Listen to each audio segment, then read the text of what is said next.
Hello and welcome back to the Stadia stage here at Gamescom 2019. And I'm joined by some very special Vault Hunters. Would you care to introduce yourselves? Hi, I'm Paul Sage. I'm the creative director for Borderlands 3.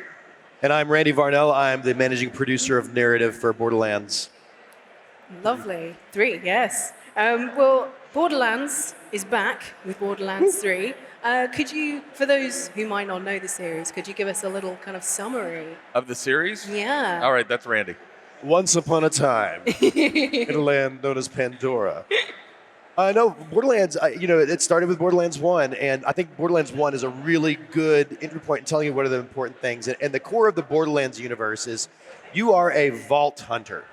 And in the Borderlands vaults are these ancient alien troves of treasure full of, who knows, money, power, guns, wealth, fame, everything. And guns. And guns. And so Borderlands is literally a first-person shooter game where you play as a vault hunter, getting a key to go unlock a vault and get this big treasure. That's the simplest way to talk about Borderlands, but certainly what we're known about is guns. Right, absolutely, and variety of guns. So yeah, Borderlands in a nutshell. Lovely. And how does 3 fit into the series? Where does it kick off? So 3 kicks off where 2 left off. For those people who played Borderlands 2, there was a vault map, and at the very end it showed this picture of the galaxy showing all of the different vaults. So that committed us to making sure we go to different planets, which we do, and you are actually searching for the vault key. That vault key found its way out of the possession of Lilith and the Crimson Raiders, and now you're on a hunt to get the vault key, and then eventually to something called the Great Vault.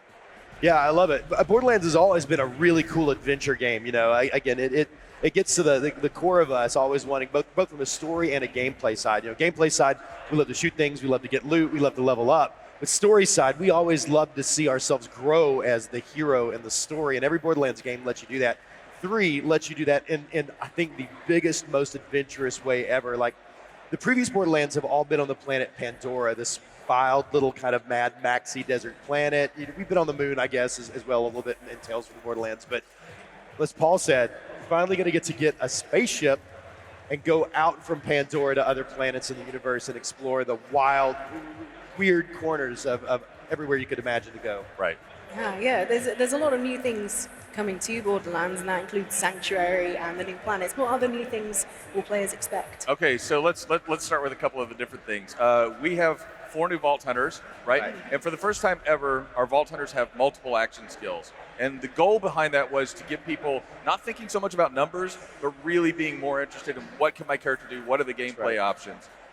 One of the second things that we've really added is, we talk about our guns, which being the big thing. We've added more variety to our guns than ever before. And we've really doubled down on our manufacturers. You know, those are the in-game kind of fictional for, hey, how did these get produced?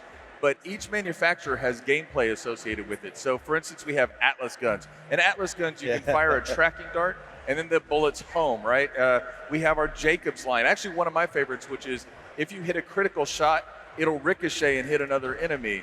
So that's one of the gameplay things that's really cool about Jacobs. And we did that for all of our manufacturers. We even added an alternate firing mode. So if you have a pistol, normally shoots bullets, switch firing mode, now it's shooting micro rockets, right? So that enables the players to have more guns in their inventory, so to speak, at their beck and call. Yeah, what I love about it is even if you're a returning Borderlands fan and kind of already familiar with what the manufacturers did in Borderlands 2, every one of them has some new twist or some new element. I was telling you earlier about what my favorite discovery over the last few months were Torg shotguns, like Torg explosions. Everything has to blow up, right? Mr. Torg. But all of the Torg guns shoot like grenades or rockets or whatever on that. Well, the Torg shotguns now have an alternate firing mode. You can put it in sticky grenade mode, and then when you reload the Torg shotguns, they all blow up. So I spent like 3 hours one afternoon just recently running around trying to get all the grenades stuck on every enemy's head, and then just doing the reload, and whoop, it's glorious. Yeah. So good. Yeah, the alternate firing modes, I've had a go on the game a few times, and they are so much fun because you're kind of running around trying this different thing, and then you're like, what? I want to try something different. Oh yeah, I'll just switch the end of my gun around. One little button press, right? Yeah. And you're into a different gun almost, yeah. Now you're seeing gameplay here. We can see like Mose has the Iron Bear there. Iron Bear, like we had 2 soldier classes with, in the first game it was Roland, second game was Axton, they threw out turrets. Well, the team's sitting around one day and we're like, what's more fun than having a turret? Well, what if we could drive around in the turret, right? And you could be the mech. So, we added those hard points where you can have flamethrowers on them, you can have rocket launchers on them. A lot of fun to build out Mose as a character. But I even like the one of four. The right? Rock'em Sock'em robots. You can take 2 fist punches and you just walk around, and that's pretty sweet too. Yeah. It's always fun calling in Moses Bear and just it's really good. But talking about Moses, you've got 4 new Vault Hunters. Right. Can you tell us a little bit more about some of the others as well? I'd love to. So let's see, Zane. Yeah. Zane's one of my favorites. Zane, internally we thought, what would happen if we had like a kind of a cross between a Bond, character and a Q character all rolled into one, which is about gadgets. Now we can't make him a spy. You don't sneak in Borderlands, but you just face everything head on. So Zane has gadgets that he throws out. He's got this barrier he'll throw out that can protect you and your friends that you're playing with.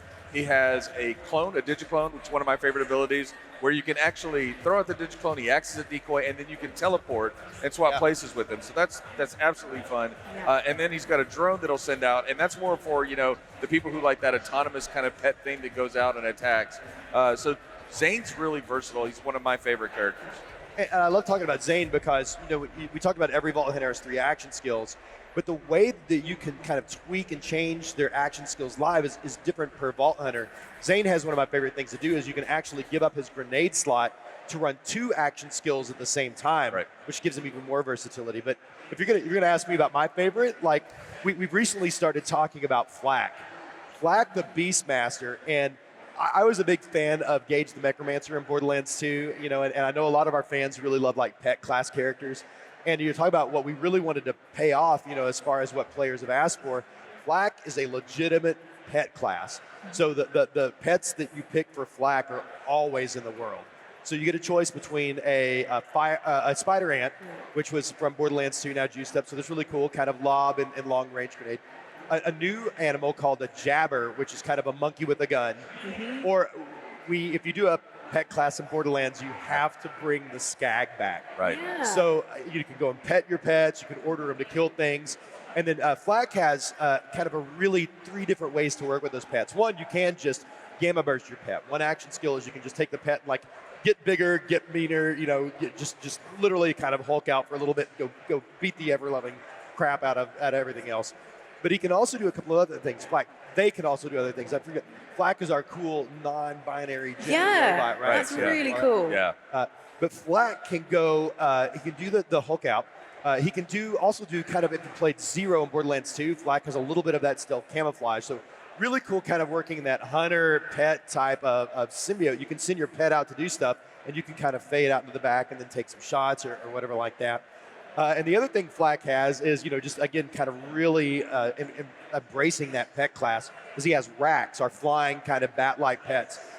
Flak can throw racks from his pocket, and they go out and attack. It's a little bit reminiscent of Mordecai's Bloodwing in Borderlands 1, but even better. 2 racks go out and they home in. I think you can throw 2 ways before it goes and recharges, and a lot of different ways to change up their ability on that. So really cool. Yeah, Flak was really fun to play. I really enjoyed throwing stuff on people, and I really loved the way that they interacted with their pets. And it was just saying all the nice little things, oh, good boy, and you're just making a fuss of the animal and the little love hearts that come up. Well, we got, I love one more thing about Flak. We got a really awesome YouTuber voice actor, Pro CD. Love him, Sungwon Cho, who's done a lot of stuff. People may have seen him doing Vines and all that. And hearing Pro ZD do Flak is amazing. So you're going to love that. Yeah, he's great. No. And what about some of the other characters? Some of the other characters, well, Mose, Zane, Flak. Yeah, probably not as much in depth, but we have Amara. Yes. She's our siren. Amara is fantastic as far as being very versatile. Amara can get up, punch things to death. She has this overhead kind of strike, and you can actually alter that in multiple ways. Almost every one of her abilities look like arms. Yeah. So she's got this, kind of cool feeling of her where she's at one end a brute force character, and at another end she's a distance character. She can send out. We have a phase cast ability. She sends out like an almost spectral version of herself that does damage against things, and then she's got a grasp where she can hold things. Right. So really cool, versatile character for those people who like that. Yeah, very versatile. Yeah, and I think we talked about Mose and Flak a little bit. So there you go. There's the 4 new Vault Hunters. Amazing.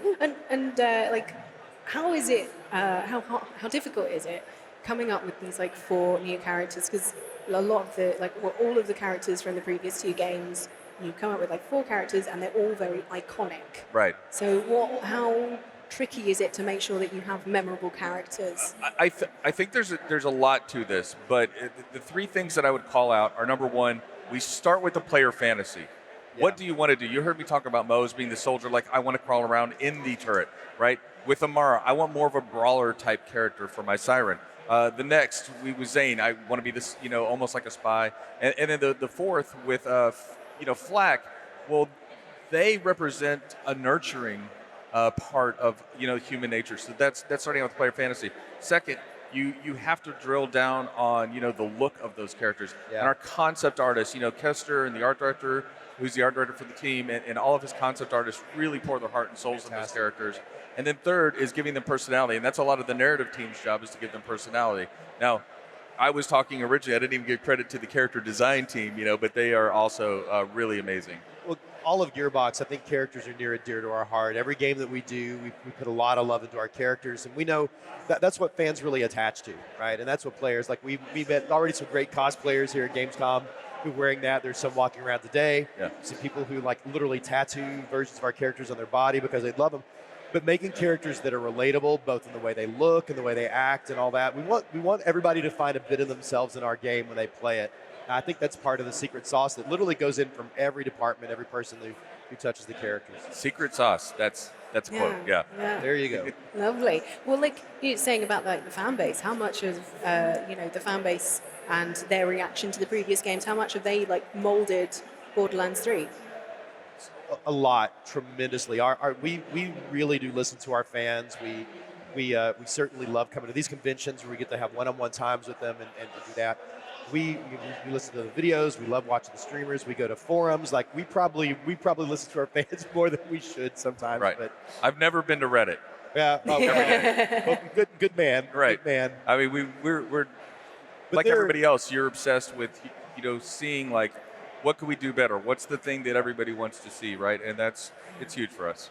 Yeah, well, for those big fans who are probably already thinking what they want to do once they finish the main campaign, what is there waiting for them at the end? Okay, so for the next 2 weeks, we're actually like kind of unveiling over time what we call like our veteran game or end game, right? Yeah. So the first thing we've talked about is things that you can actually find while you're playing the game. So we have these, we talked about what we call trials, in the game, and like at the studio we call them proving grounds, but they are really interesting in that they have Iridian lore attached to them, and you find the Iridian lore around the world, and it unlocks these proving grounds that you go into, and they're 30-minute, they're repeatable experiences. The skill you show in that map of basically going out and killing all the various waves that come at you increases the rarity of the loot. Right. That you get at the end. And then, we've also talked about the return of Circle of Slaughters with Mr. Torg. There you go. Yeah. So, and that's the first thing we've added. Now, coming up, we're going to start talking more about Guardian rank, which is a lot like our Badass rank 2.0. And those people who remember Badass rank, it was like infinite growth for your character. And so that's coming back with some new surprises there. And then later on at PAX, we finally get to talk about what brings us all together. I mean, I'm dying to talk about this. There's going to be a lot of mayhem, so it's going to be awesome. Yeah, well, finally, what does Stadia mean for Borderlands? And when will players be able to get hold of it on Stadia? Soon. I mean, we are definitely going to be, we're really excited to be a launch title on Stadia. So Borderlands 3 is going to be there right when Stadia goes live. And we just love the idea of you've got your game available to you wherever you are, whatever you're doing. I mean, it's a great advantage of Stadia and what it does. And like I like to tell people, after we released Borderlands 2, I played for 400 hours after we did all the dev time on it.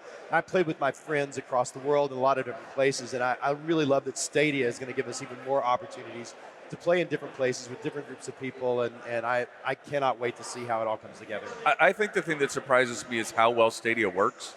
It's ridiculous. Like seeing it played, like you can play on your computer, things like that. But taking it on your pad and being able to play it on your pad is incredible, and watching those things. So that's the thing that Stadia brings to the table that I'm super excited about. Not just it's the portability of it and getting like a AAA title on something like that. So I don't want to say that it's something you can play in bed, but something you can play in bed, right? Yeah, completely. Finally, very quick fire question. Quick answer. One word. Who's your favorite character that you're going to play at launch? Zane. Black. Nice. Excellent. I think I'm going for Amara. Well, thank you so much for chatting to us about Borderlands 3. I am very excited. I've already played a lot of this game and I'm already really excited. So thank you so much for chatting with us. Thanks for having us, Ellen. Thanks for everyone joining us and see you in a bit.